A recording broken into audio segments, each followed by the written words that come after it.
Hello बच्चों, कैसे हो आप। आज का हमारा पाठ 7 है कक्षा 11 का परीक्षण, मापन एवं मूल्यांकन। ये हमारा टॉपिक रहेगा जिसमें हम परीक्षण, मापन और मूल्यांकन के बारे में जानेंगे। तो परीक्षण क्या होता है, इसको जानने के लिए हम एक उदाहरण लेते हैं। मैंने एक यहाँ पे पिक्चर बनाई हुई है एक बच्चे की।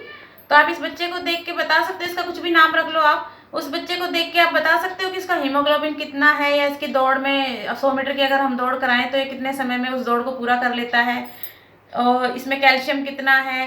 तो नहीं जान सकते। क्यों? क्योंकि हम इसको देख के नहीं बता सकते, हमें उसके लिए एक टेस्ट करना पड़ेगा। इसीलिए आप डॉक्टर के पास जाते हो। अगर आपको हीमोग्लोबिन पता करना है तो उसके लिए आपको ब्लड टेस्ट कराना पड़ता है। तो इसी प्रकार से परीक्षण भी एक तरह का टेस्ट ही होता है। तो किसी भी खिलाड़ी की गुण और क्षमता का मूल्यांकन करने के लिए हमें उसका परीक्षण करना पड़ता है। तो परीक्षण करने के बाद हमारा है मापन। मापन क्या है? मापन भी परीक्षण के द्वारा ही किया जाएगा, लेकिन परीक्षण के बाद जो हमारे आंकड़े आते हैं, जो हमारा डेटा प्राप्त होता है, जैसे हमने ब्लड टेस्ट किया तो हीमोग्लोबिन कितना है, 10 है, 12 है, 8 है, तो वो जो संख्या के रूप में जो हमें आंकड़ा प्राप्त होता है, वो परीक्षण के द्वारा जो हमें आंकड़ा प्राप्त हुआ उसको हम कहेंगे मापन। तो आंकड़ों की सहायता से जानकारी एकत्र करने के लिए परीक्षण व तकनीक का प्रयोग किया जाता है मापन प्राप्त करने के लिए। उसके बाद आ गया मूल्यांकन। मूल्यांकन क्या होता है? मूल्यांकन है व्यवस्थित एवं पारदर्शी आकलन। यानी कि अगर हमने टेस्ट लिया, उसका हमने डेटा लिया, मापन लिया, उसके बाद और भी कई टेस्ट होते हैं उसके साथ में, उन सब के आधार पर जो हमारा रिजल्ट आया, जो रिजल्ट आता है उसको हम कहेंगे मूल्यांकन। इसको हम एक और उदाहरण से समझ सकते हैं। बच्चों, आप सभी परीक्षा देते हो, आपके हाफ सेमेस्टर में परीक्षा होती है, एनुअल भी एग्जाम में भी परीक्षा होती है। तो आपकी परीक्षा के लिए आपके पास जो प्रश्न पत्र आता है वो आपका हो गया परीक्षण। प्रश्न पत्र जो आप हल करते हो, सॉल्व करते हो, लिखते हो, उसको वो आपको आपकी योग्यता को मापने का एक टूल है, वो हो गया आपका परीक्षण। परीक्षा में जो प्रश्न पत्र मिलता है, अब प्रश्न पत्र के जो आपने आंसर दिया, आंसर शीट को चेक किया जाता है, टीचर उसको चेक करके स्कोर देती है, नंबर देती है आपको, तो वो आपका हो गया मापन, क्योंकि वो संख्यात्मक आंकड़े आ गए उसमें आपके।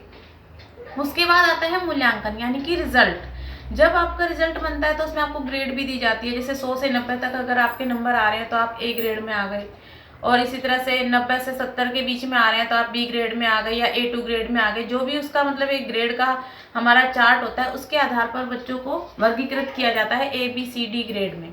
तो वो आपका जो मूल्यांकन है वो आपकी सिर्फ ये नहीं कि आपने परीक्षा दे दी और उसमें नंबर मिल गया और उसके आधार पर आपको रिजल्ट मिल गया। उसके साथ और भी बहुत सी चीज़ें जुड़ी होती हैं, जैसे आपकी क्लास में परफॉर्मेंस, कॉपी किताब आप किस प्रकार से रखते हो, टेस्ट में आपने किस तरह से परफॉर्म किया था, आपका वीवा किस प्रकार से गया था, आपने प्रैक्टिकल किस प्रकार से दिए थे, उन सब के मार्क्स जब जुड़ के जो आपका रिजल्ट तैयार होता है उसको हम कहेंगे मूल्यांकन। इसीलिए लिखा है व्यवस्थित एवं पारदर्शी आकलन।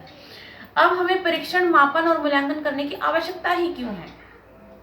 तो हमें किसी भी हम टेस्ट को करते हैं तो हम उसके बाद जो हमें आंकड़ा प्राप्त होता है उससे हमें पता चलता है कि हमारी कितनी प्रोग्रेस है, और अगर हमने पहले भी कोई टेस्ट किया हुआ तो हम उसकी तुलना करके जानकारी प्राप्त कर सकते हैं कि हमारी प्रोग्रेस हो रही है या नहीं हो रही है।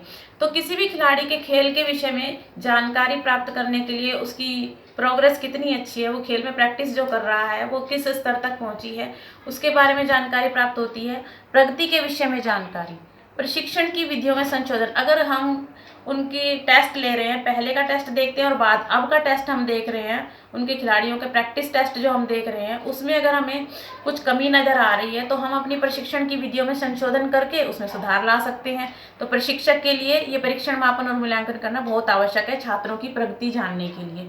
योग्यता एवं क्षमता को जानना। अब हर एक खिलाड़ी की योग्यता और क्षमता अलग अलग हो सकती है, सबकी फिजिकल फिटनेस भी अलग अलग हो सकती है, डाइट अलग हो सकती है, तो उसके आधार पर उनकी योग्यता और क्षमताओं में विभिन्नताएं पाई जाती हैं। तो जिसका पता हम कैसे लगा सकते हैं? परीक्षण, मापन एवं मूल्यांकन में जिस भी क्षेत्र में वो खिलाड़ी जा सकता है, अगर कोई भार उठाने में अच्छा है तो हम उसको गाइड कर सकते हैं कि आप भार वाले खेल में जाइए, या आप एथलीट के खेल में जाइए, या आप जिम्नास्टिक में जाइए। तो उनके शरीर की क्षमताओं के आधार पर हम या प्रशिक्षक जो है उनको गाइड कर सकता है। खिलाड़ियों को वर्गीकरण करने के लिए और खिलाड़ियों को वर्गीकृत कर सकता है। और उचित प्रशिक्षण भार, अगर कोई खिलाड़ी जो है किसी भी प्रैक्टिस टेस्ट को जल्दी खत्म कर देता है, कोई जल्दी से कंप्लीट नहीं कर पाता है, उसको सांस चढ़ने लग जाते हैं इस तरह से, तो उसके आधार पर हम उसको उचित प्रशिक्षण भार दे सकते हैं कि किसी खिलाड़ी को कितनी प्रैक्टिस की आवश्यकता है। उद्देश्य एवं लक्ष्य विशिष्ट समयावधि। उद्देश्य और लक्ष्य विशिष्ट समयावधि का मतलब है कि जब प्रशिक्षण दिया जाता है प्रशिक्षक के द्वारा, तो एक निश्चित समयावधि में वो उस प्रैक्टिस के द्वारा खिलाड़ियों की परफॉर्मेंस को जानता है कि वो हम एक विशिष्ट समय में उस उद्देश्य को प्राप्त कर पा रहे हैं या नहीं कर पा रहे हैं। तो अगर नहीं कर पा रहे हैं तो वो उसमें विधि में संशोधन करके उस लक्ष्य को प्राप्त करने की कोशिश करेंगे। तो उसके लिए भी ये जानना जरूरी है। प्रगति नहीं पता होगी, परीक्षण मापन और मूल्यांकन करना उसके लिए भी जरूरी है। वर्तमान योग्यता स्थिति मापन, जैसा कि मैंने पहले भी बताया था कि अभी हम टेस्ट कर रहे हैं और उससे पहले हमने जो टेस्ट किया, दोनों की तुलना करके भी हम उस स्थिति को जान सकते हैं कि प्रोग्रेस कहाँ तक पहुँच रही है। तो इस प्रकार से किसी भी क्षेत्र में अगर हमें उन्नति का प्राप्त करना है, उन लक्ष्य को प्राप्त करना है, तो उसके लिए परीक्षण मापन और मूल्यांकन करना बहुत जरूरी है अपनी प्रगति को जानने के लिए। आशा करती हूँ कि आपको ये टॉपिक समझ में आ गया होगा। धन्यवाद बच्चों।